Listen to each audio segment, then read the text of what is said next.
So why does the myth of the good old days stick so tightly? Memory is selective, and nostalgia is often a story we tell about our childhood or our parents' prime. The mass media of the 1950s distilled a single version of American life, and reruns kept that image circulating long after the decade ended. Demographics matter too. A large generation grew up amid post-war abundance, and their reminiscences became the soundtrack of a nation. The parts that never made it onto TV, segregated schools, locked neighborhoods, purged workers, polluted skies, slipped out of frame.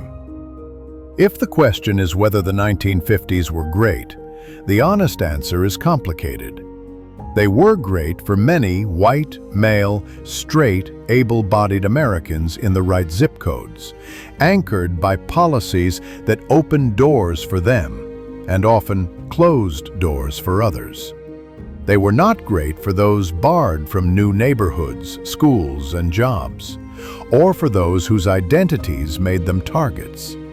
They were precarious for anyone downstream of industrial hazards we barely measured. And they were comfortable, partly because the costs felt hidden, deferred, or exported. But there's a more useful question than were they great? It's what worked, and how do we build it again without the exclusions? Strong labor power linked to productivity growth produced rising wages. Public investment in education and research paid off across the economy. Housing supply expanded dramatically where zoning allowed it and credit supported it. Those are policy levers, not time machines. We can pursue the parts of the 1950s many people miss: stable work, affordable home ownership, accessible college, while refusing the barriers that made the package selective. We can regulate the air we breathe and the products we use without smothering opportunity. We can widen the circle of who gets to feel safe, welcome, and included.